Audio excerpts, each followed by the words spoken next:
어떤 이에게 집은 따스한 추억이었다.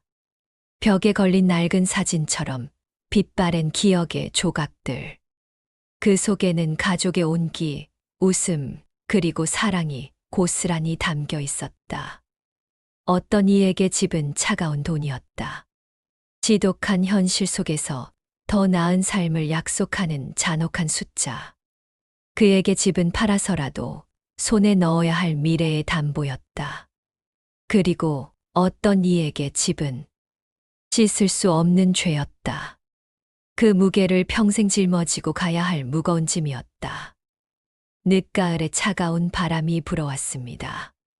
좁은 마을 골목의 끝 50년의 세월이 고스란히 스민 낡은 기와집이 서 있었습니다. 지붕의 기와는 반쯤 무너져 있었고 회색빛 벽에는 깊은 금이 가 있었죠. 집의 처마 밑에서는 오래된 풍경이 바람에 흔들리며 쇠붙이의 쓸쓸한 소리를 냈습니다. 이 집은 단순히 낡은 건물이 아니었습니다. 세 형제가 갓난아기 때부터 청년이 될 때까지 그들의 삶과 기쁨, 슬픔이 고스란히 배어 있는 곳이었습니다. 아버지의 땀방울이 나무 기둥에 스며들었고 어머니의 눈물이 마당에 심은 매화나무의 거름이 되었습니다. 그 모든 것이 이 집의 숨결이었고 살아있는 역사였습니다. 하지만 대문에는 섬뜩할 정도로 붉은색의 철거 안내문이 붙어 있었습니다. 굵은 글씨로 쓰여진 문구는 냉정하기 그지없었습니다. 본 건물은 소사구청 재개발 추진위원회 사업에 따라 철거 예정임. 빨간 도장이 찍힌 안내문은 바람에 펄럭이며 마치 낡은 종이가 비명을 지르는 듯 했습니다. 지나가던 이웃들이 발걸음을 멈추고 집을 바라보며 속삭였습니다. 결국 저 집도 무너지나 보네. 정들었는데 우리 할머니가 저기서 우리 아버지를 낳았는데. 안타깝지. 저 집에서 태어나고 죽고 얼마나 많은 일이 있었는데 저 집은 우리 동네의 상징과도 같았는데 말이야. 글쎄, 안타까울까. 재개발되면 땅값은 오를 거야. 결국 돈이지. 추억이 밥 먹여주나. 현실을 봐야지. 해가 지고 어둠이 짙게 깔리자 큰형이 집 앞에 섰습니다. 그의 손은 핏줄이 서도록 굳게 쥐어져 있었고 얼굴에는 분노와 슬픔이 뒤섞여 있었죠. 그는 안내문에 손을 뻗었지만 종이는 끈질기게 붙어 있어 잘 떼어지지 않았습니다. 그는 속으로 거칠게 중얼거렸습니다. 부모님이 평생을 바친 곳이야. 내가 살아있는 한 절대 안 돼. 이 종이 쪼가리가 우리 가족의 삶을 결정할 수는 없어. 그때 조용히 집 앞에 다가온 둘째가 냉소적인 미소를 지었습니다. 달빛 아래 그의 미소는 더욱 차갑게 느껴졌습니다. 형, 왜 그렇게 화를 내? 이제 기회야. 이 집 헐고 새 아파트 들어서면 우리도 편하게 살 수 있잖아. 더 이상 빚에는 천장에서 밤을 지샐 필요도 없고 곰팡이 냄새에 시달릴 필요도 없지. 너한테는 이 집이 돈으로만 보이냐? 땀과 눈물로 지은 아버지의 집이 그저 돈벌이 수단으로밖에 안 보이냐고. 형, 세상은 변했어. 현실을 직시해. 추억으론 배를 채울 수 없어. 형의 그 낡은 고집은 우리 모두를 가난하게 만들 뿐이야. 형만 이 집이 소중한 건 아니잖아. 나도 이 집에서 숨막히게 살았다고. 잠시 후 막내가 느릿하게 걸어왔습니다. 그의 그림자는 유난히 길게 늘어져 있었죠. 그는 형들 사이에서 한참을 머뭇거리다가 고개를 숙였습니다. 그의 눈에는 불안함과 함께 형들의 눈을 똑바로 마주할 수 없는 죄책감이 가득했습니다. 나는 잘 모르겠어. 형들이 정하면 따를게. 그 순간 세 사람의 시선이 복잡하게 얽혔습니다. 큰형은 분노와 서운함이, 둘째는 경멸과 체념이, 막내는 불안과 죄책감이 뒤섞인 눈빛을 보냈습니다. 그리고 집은 말없이 그들을 지켜보고 있었습니다. 마치 그들이 어떤 선택을 하든 모든 것을 알고 있다는 듯이. 밤이 깊어지고 낡은 기와집 안방에는 희미한 전구 하나가 위태롭게 깜빡였습니다. 벽에는 습기로 얼룩진 검은 자국들이 번져 있었고 군데군데 뜯겨진 장판은 세월의 곰팡이 냄새를 풍겼습니다. 퀴퀴한 냄새가 코를 찔렀지만 그 냄새조차 형제들에게는 익숙했습니다. 장롱 위에는 빛바랜 부모님의 젊은 시절 사진이 먼지 속에 놓여 있었습니다. 세 형제는 오랜만에 한자리에 모였지만 따뜻한 온기 대신 팽팽한 긴장감만 감돌았습니다. 큰형은 부모님의 사진을 오래도록 바라보았습니다. 그의 눈빛은 50년 전 아버지가 손수 나무를 깎아 집을 짓던 그날로 돌아간 듯 아련했습니다. 그는 낮은 목소리로 입을 열었습니다. 이 집은 아버지가 땀 흘려 지으신 집이다. 비가 쏟아져 천장이 셀 때도 우리는 이 집에서 버텼어. 아버지의 손때가 묻은 기둥, 어머니가 장독대를 닦던 손길, 이 모든 게 여기 남아 있어. 나는 이 집을 절대 내줄 수 없어. 이 집은 단순한 건물이 아니야. 우리의 삶이고 부모님의 유산이야. 둘째는 팔짱을 낀 채 그를 비웃었습니다. 냉소적인 웃음은 큰형의 마음을 더욱 차갑게 만들었습니다. 그에게는 이 모든 것이 지긋지긋한 과거일 뿐이었습니다. 형, 이제 좀 현실을 봐라. 요즘 누가 이런 집에 살아? 비새는 천장에 곰팡이 냄새 여긴 추억이 아니라 평균 덩어리야. 재개발 들어가면 보상금만 해도 억 단위야. 그 돈으로 형도 편히 살고 우리도 각자 새 출발할 수 있잖아. 형이 그토록 사랑하는 추억을 돈으로 바꿔서 더 좋은 곳에서 더 편하게 만들 수 있다고. 돈보다 중요한 게 있어. 이 집은 우리 삶의 뿌리야. 추억은 돈으로 살 수 없어. 돈이 전부가 아니야. 막내는 두 형 사이에서 불안한 듯 시선을 옮겼습니다. 그의 손끝은 미세하게 떨리고 있었지만 그는 그 이유를 형들에게 차마 말할 수 없었습니다. 그는 조심스럽게 입을 열었습니다. 나는 그냥 형들이 결정하는 대로 할게. 막내의 말은 무심하게 들렸지만 그의 손끝은 미세하게 떨리고 있었습니다. 그는 형들에게 차마 고백하지 못한 비밀이 있었죠. 그 비밀은 시간이 지나며 형제들의 운명을 송두리째 흔들어 놓을 것이었습니다. 큰형은 갑자기 목소리를 높였습니다. 너희는 몰라. 부모님이 이 집을 얼마나 아끼셨는지. 아버지는 하루 종일 일하다 돌아와서도 밤새 집을 고치셨다. 못 하나 박을 때도 땀을 뚝뚝 흘리셨어. 어머니는 장독대에 장을 담가 우리 먹여 살리셨어. 겨울이면 그 장독대를 품에 안고 추위를 이겨내셨다고. 이 집은 그분들의 피와 땀, 그리고 영혼이야. 너희는 그 무게를 알아? 둘째는 고개를 저으며 한숨을 쉬었습니다. 형, 세상은 그런 걸 기억하지 않아. 지금은 돈이 전부야. 형의 그 가족이라는 감성파리가 우리를 계속 묶어두고 있어.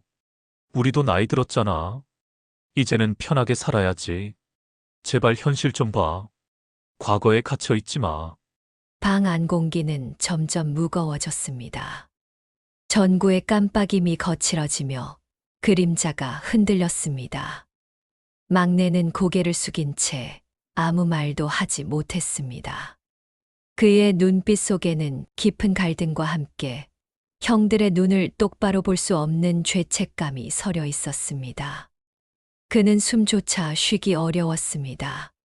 며칠 후 차가운 겨울 바람이 불어오는 오후였습니다. 동사무소 앞 게시판에는 재개발 조합 설명회 안내문이 붙었고 주민들이 그 앞에 모여 웅성거렸습니다. 재개발 사업은 보통조합이 꾸려지고 감정평가를 거쳐 보상금이 산정되는데 건물 상태와 위치에 따라 보상금이 크게 달라 갈등이 심화되는 경우가 많습니다. 보상금은 어떤 이에게는 새로운 삶의 시작이었고 어떤 이에게는 겨우 몇 달을 버틸 생계비였습니다. 주민들의 얼굴에는 기대와 불안, 그리고 포기라는 복잡한 감정이 뒤섞여 있었습니다. 둘째가 종이를 흔들며 큰형에게 다가왔습니다. 그의 얼굴에는 잔뜩 기대감이 서려 있었습니다. 종이 한 장이 그의 미래를 보장해 줄 것이라 믿는 듯 했습니다. 형, 이걸 봐. 이 주비만 해도 수천만 원이야. 재개발 들어가면 우리 인생 달라진다니까. 고집 좀 버려.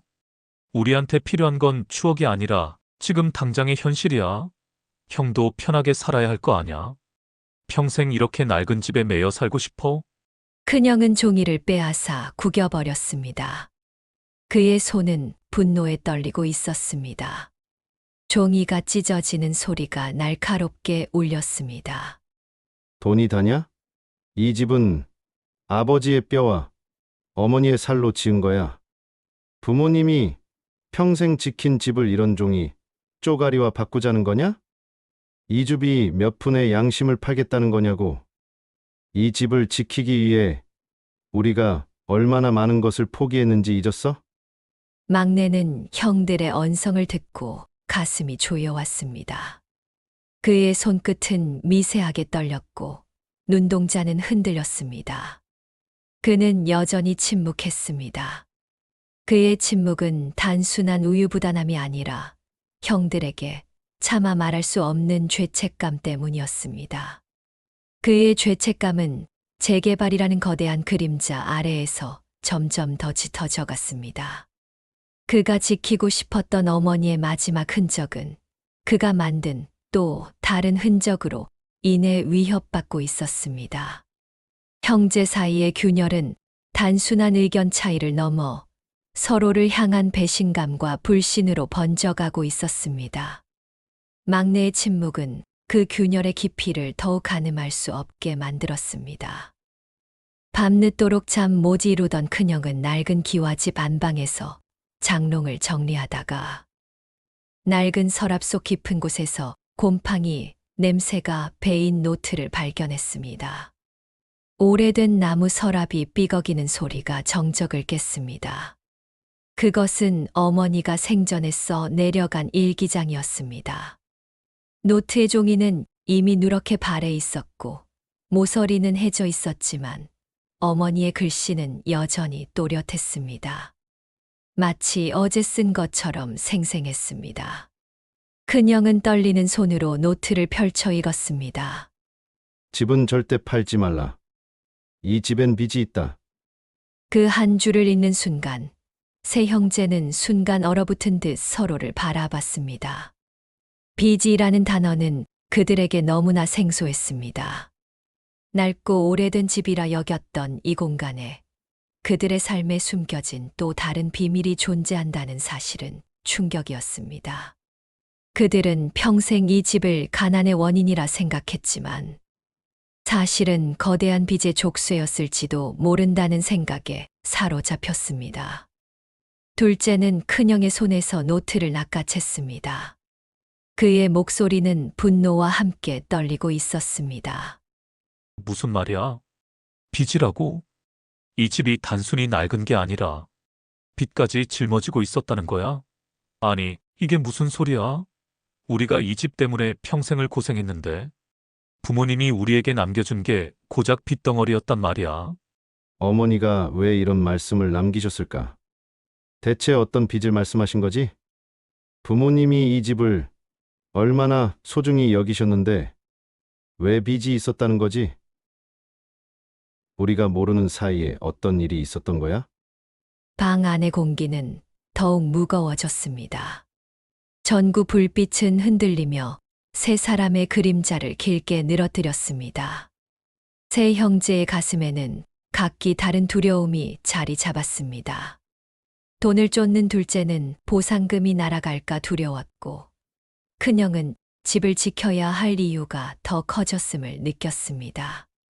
그는 집을 지키는 것이 곧 부모님의 마지막 유언을 지키는 것이라 믿었습니다.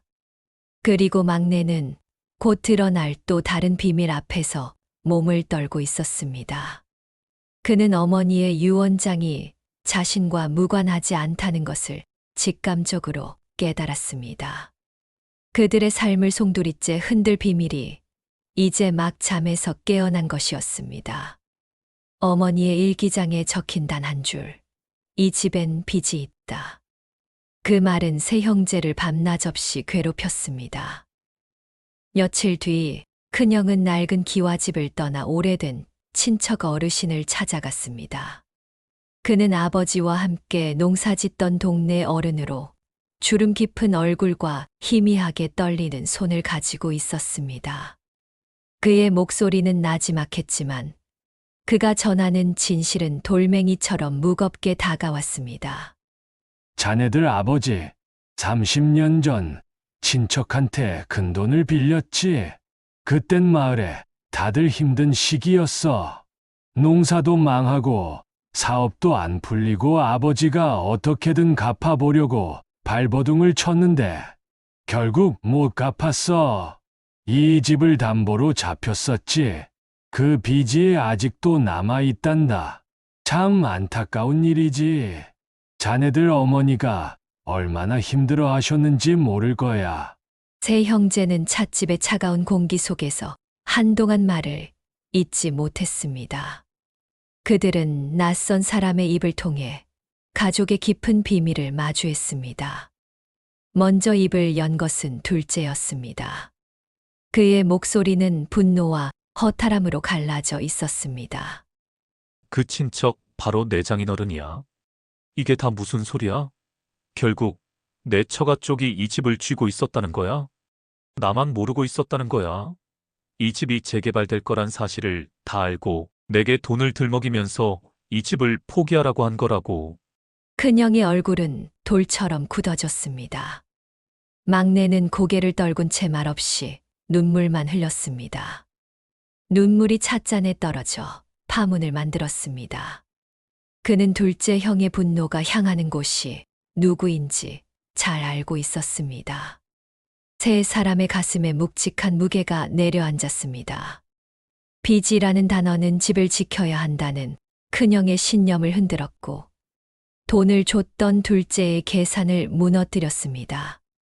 그에게 돈은 자유와 희망을 의미했지만 그 돈이 바로 자신을 얽어매는 족쇄였다는 사실은 견딜 수 없는 모순이었습니다.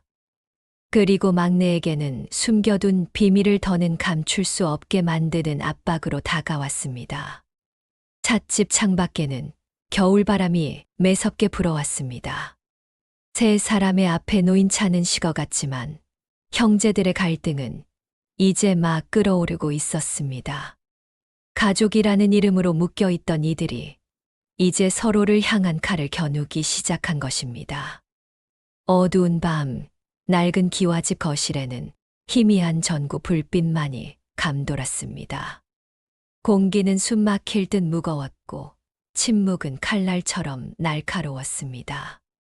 막내는 더 이상 침묵할 수 없다는 듯 입술을 깨물었습니다. 그리고 결국 고개를 들었습니다. 그의 눈에는 이미 눈물이 가득 차 있었습니다. 그는 형들에게 진실을 고백하는 것이 얼마나 무서운 일인지 잘 알고 있었습니다. 형들 사실은 몇 년 전 어머니 병원비 때문에 집을 담보로 대출을 받았어. 어머니가 위독하셨을 때 의사가 돈이 없으면 치료를 못한다고 했어. 다른 방법이 없었어. 형들한테는 차마 말 못했어. 너무 미안해서 내가 말하면 형들이 나를 버릴까봐. 큰형의 눈이 크게 뜨였습니다. 그의 목소리는 분노로 떨렸습니다. 배신감과 무력감이 그의 가슴을 찢는 듯 했습니다. 그가 지키고 싶었던 부모님의 유산이 이미 다른 이의 손에 넘어갔다는 사실에 절망했습니다. 뭐라고? 내가 그런 짓을 했다고? 부모님이 남긴 집을 내 마음대로 담보로 잡았다고? 내가 뭔데 감히 우리에게 한마디 상의도 없이 이 집에 대한 권리가 내게만 있는 줄 알았어. 둘째는 충격의 말을 잊지 못했습니다. 그의 손은 분노로 부들부들 떨리고 있었습니다. 그에게는 돈과 재개발의 희망이 사라지는 것보다 가족의 배신이 더 큰 충격이었습니다. 그는 차라리 이 집이 단순한 낡은 집이었기를 바랐습니다. 어머니를 살리고 싶었어. 병원비가 너무 많았어. 내가 가진 건 이 집밖에 없었단 말이야. 하지만 결국 어머니는 떠나셨고 나는 빚만 남겼어. 내가 이 집을 망친 거야. 내가 이 집의 죄야. 내가 부모님을 배신했어. 방 안은 정적에 잠겼습니다. 세 형제는 각자의 고통에 짓눌려 있었습니다. 큰형은 책임감과 분노 속에 치를 떨었고, 둘째는 보상금에 대한 꿈이 산산이 부서지는 절망을 느꼈습니다. 그리고 막내는 죄책감 속에 무너져 내렸습니다. 전구 빛이 깜빡이며 방을 스쳐갔습니다. 그리고 그 순간 세 형제는 알았습니다. 이 집이 단순히 추억의 공간이 아니라 아버지의 빚, 어머니의 유언, 그리고 막내의 죄책감으로 얽힌 거대한 사슬이라는 것을. 그리고 그 사슬의 끝은 자신들이 끊어내야 할 몫이라는 것을. 다음 주 화요일, 큰형은 도심의 한 레스토랑 구석 좌석에 앉아 있었습니다. 낡은 기와집과는 전혀 다른 차갑고 현대적인 공간이었습니다. 그는 손끝에 미세한 떨림을 감추려 억지로 물잔을 들이켰습니다. 그의 맞은편에는 재개발업체 대표가 말끔한 정장에 번들거리는 구두를 신은 채 앉아 있었고, 얼굴에는 잔잔한 미소가 번져 있었습니다. 형님, 결단이 필요할 때입니다. 보상금은 여기 명시된 대로 계약서에 사인하시면 오늘 중으로 계약금이 입금됩니다. 이 집은 이제 형님 한 분만의 것이 아닙니다. 가족 모두의 미래가 걸려 있지 않습니까? 저희는 신속한 진행을 원합니다. 대표가 밀어둔 파일 안에는 감정평가서와 계약서가 가지런히 꽂혀 있었습니다.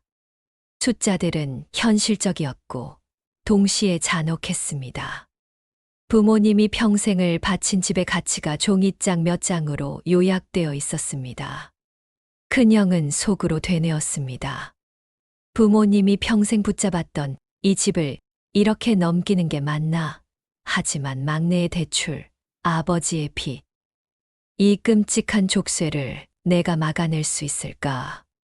집을 지키려다 가족이 모두 길거리에 나앉게 될지도 몰라. 내 고집이 모두를 힘들게 하는 것은 아닐까. 그때 레스토랑 입구에서 누군가 급히 들어왔습니다. 둘째였습니다. 그는 헐레벌떡 큰형을 향해 다가왔습니다. 그의 눈에는 배신감이 가득했습니다. 형, 여기서 뭐 하는 거야? 나 몰래 계약하려고? 집을 지킨다더니 결국 돈이었어. 내가 이럴 줄 알았지. 형의 정의와 가족은 다 거짓이었어. 가족 문제는 가족끼리 정리하시죠. 하지만 시간은 많지 않습니다. 결정하십시오. 내가 뭘 몰래 했다고. 내가 꿈꾸는 보상금이 산산이 줄어든 상황에서 누군가는 결정을 내려야 해. 아버지와 막내의 빚, 그 무게를 내가 알아. 너는 평생 돈만 쫓았으니 이 집의 진실을 알 리가 없지. 결정? 가족 뒤통수 치는 결정이 결론이야? 내가 그 빚을 왜 갚아? 내가 왜 내 희생을 봐줘야 하냐고. 평생 형의 그늘 아래 살았는데 이제 와서 또 형의 결정을 따르라고. 두 사람의 대화는 오래된 상처를 건드렸습니다.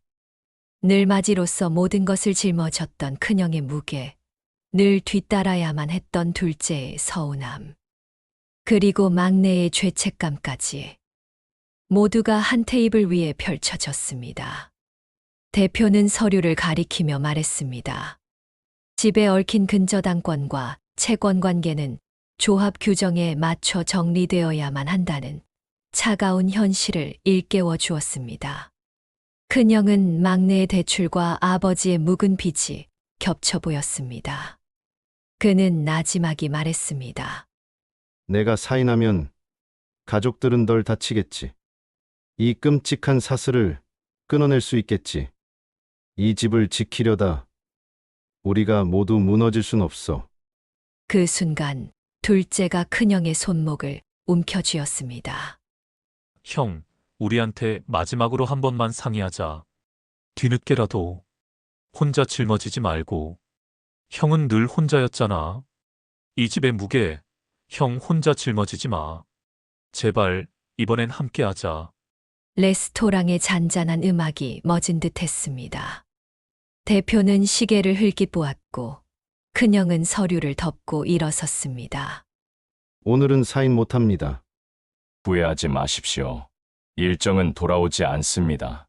둘째와 큰형은 말없이 레스토랑을 나섰습니다. 겨울 저녁 공기가 차갑게 뺨을 때렸습니다. 두 사람은 한동안 아무 말도 하지 못했습니다. 그 침묵 속에서 형제는 서로의 어깨가 얼마나 무거웠는지 조금은 이해하게 되었습니다. 하지만 폭풍은 아직 오지 않았습니다. 진짜 파국은 마지막 밤에 찾아올 예정이었습니다. 보상협의 마지막 날 밤이었습니다. 낡은 기와집 거실에는 둥근 탁자가 놓여 있었고, 그 위에는 가족관계 증명서, 등기부등본, 감정평가서, 그리고 어머니의 일기장이 펼쳐져 있었습니다. 전구는 바람이라도 들어오는 듯 흔들렸고, 창밖에서는 빗방울이 막 떨어지기 시작했습니다. 거실의 공기는 팽팽한 활시위처럼 팽팽했습니다. 오늘 정하자. 더는 미룰 수 없다. 오늘 밤이 지나면 모든 것이 끝이야. 좋아. 그 대신 숨기지 말고 다 말하자. 형이 그날 대표를 만난 것도, 막내의 대출도 모든 것을 테이블 위에 올려놔. 막내는 고개를 숙이며 눈물을 뚝뚝 흘렸습니다. 그의 눈물은 낡은 바닥에 얼룩을 남겼습니다. 미안해. 모두 내 잘못이야.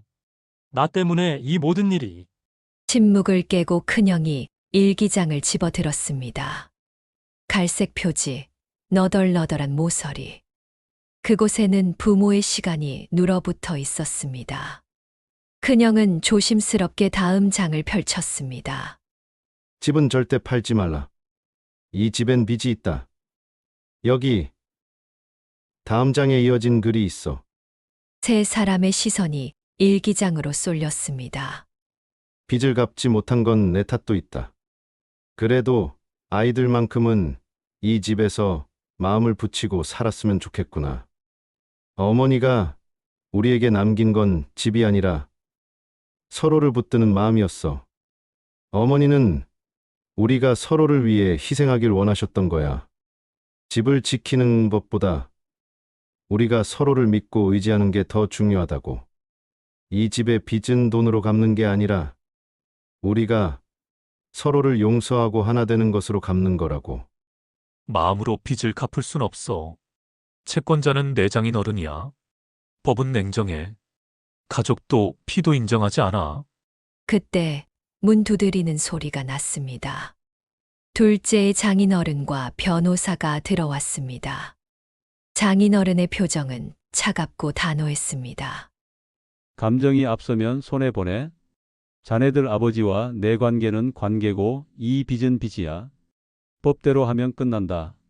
채권 양도 통지, 근저당권 실행, 명도 일정 오늘 협의가 필요합니다. 협의가 되지 않으면 모든 절차는 강제적으로 진행될 것입니다. 큰형의 손이 떨렸습니다. 막내는 자리에서 일어나 엉겁결에 허리를 굽혔습니다. 죄송합니다. 어머니 병원비 때문에 제가 잘못했습니다. 모든 걸 제가 짊어질게요. 나도 딸 시집 보내고 살림 꾸리느라 넉넉지 않았지. 그래도 원칙은 지켜야 해. 자네들은 이제 어른이니까. 장인어른 부탁드립니다. 가족이 무너지지 않게 상환 계획을 조금만 유예해 주시면 제가 어떻게든 유예는 가능합니다. 다만 담보권 유지, 이자 조정, 명도 기한 준수 조건이 붙습니다. 모든 것을 포기하고 집의 보상금으로 빚을 갚는다는 조건입니다. 파국의 끝에서 아주 작은 타협의 문이 열렸습니다. 큰형은 깊게 숨을 들이켰습니다. 그는 이 집을 지키려다 가족을 잃을 뻔했다는 사실을 깨달았습니다. 집은 돈으로 갚을 수 없는 빚이었지만 그 빚 때문에 가족이 해체될 수는 없었습니다. 집은 철거하자. 형, 안 돼. 정말 이게 답이야? 돈 때문에 부모님의 유언을 무시하는 거야. 집을 지키자고 하면서도 나는 이미 마음 어딘가에서 내려놓고 있었는지도 몰라. 부모님이 원하신 건 우리가 서로 등을 돌리지 않는 거였어. 유예의 조건을 받아들이고 남는 보상금은 빚부터 갚자. 대신 우리 셋 한 푼도 숨기지 말자. 이제 더 이상 비밀은 없어. 이 집이 우리를 올감했던 족쇄였다면 우리가 함께 그 족쇄를 끊어내야 해. 포구가 창문을 때렸습니다. 막내는 무릎을 꿇고 울었고 둘째는 이를 악물고 고개를 끄덕였습니다. 장인어른은 변호사에게 눈짓했습니다. 서류가 탁자 위로 밀려왔습니다. 펜 끝이 떨리며 종이를 스쳤습니다. 그 순간 누군가가 유언장을 움켜쥐었습니다. 둘째였습니다. 그는 어머니의 유언이 더 이상 의미가 없다는 것을, 이 가족의 화합을 위해 더 큰 희생이 필요하다는 것을 깨달았습니다. 그는 찢어지는 종이 소리만큼이나 가슴이 아팠지만 형을 믿기로 했습니다. 미안해, 어머니. 유언장은 갈기갈기 찢겨 공중에 흩날렸습니다. 비와 바람, 흔들리는 전구, 그리고 굴착기의 예열 소리마저 들려오는 듯 했습니다. 그 밤 형제는 각자의 방식으로 무너졌습니다. 그리고 동시에 이상하게도 다시 서 있었습니다. 선택은 끝났고 파국은 지나갔지만 그들의 상처는 이제부터 시작이었습니다. 겨울 아침 하늘은 잿빛으로 드리워져 있었습니다. 무거운 구름 아래 고향집 앞에는 거대한 굴착기가 서 있었습니다. 철거 작업은 이미 시작되었습니다. 굴착기의 육중한 쇳발이 지붕을 찍자 기와가 산산조각 나며 바닥으로 쏟아졌습니다. 흙먼지가 하늘로 치솟아 마을 골목을 뒤덮었고 한때 그들의 삶이 담겨있던 집은 순식간에 사라졌습니다. 재개발 사업에서 철거가 시작되면 모든 세입자와 소유자는 건물을 비워야 합니다. 몇 년 뒤 새로운 주거지가 들어서겠지만 오래된 골목과 공동체는 흔적도 없이 사라지는 경우가 많습니다. 그들의 역사가 담긴 집은 이제 사라진 것입니다. 큰형은 멀리 서서 집이 무너지는 모습을 묵묵히 지켜봤습니다. 그의 눈에는 눈물이 맺혔지만 입술은 굳게 다물려 있었습니다. 마지로서 모든 것을 지키려 했던 그의 책임감은 이제 무거운 죄책감으로 변해 있었습니다. 그는 자신이 결국 부모님의 유언을 지키지 못했다고 생각했습니다. 둘째는 팔짱을 낀 채 서 있었으나 손가락은 미세하게 떨리고 있었습니다. 그는 현실을 택했지만 그 선택이 진정 옳았는지는 알 수 없었습니다. 돈을 얻었지만 그 이상의 것을 잃었다는 것을 어렴풋이 느끼고 있었습니다.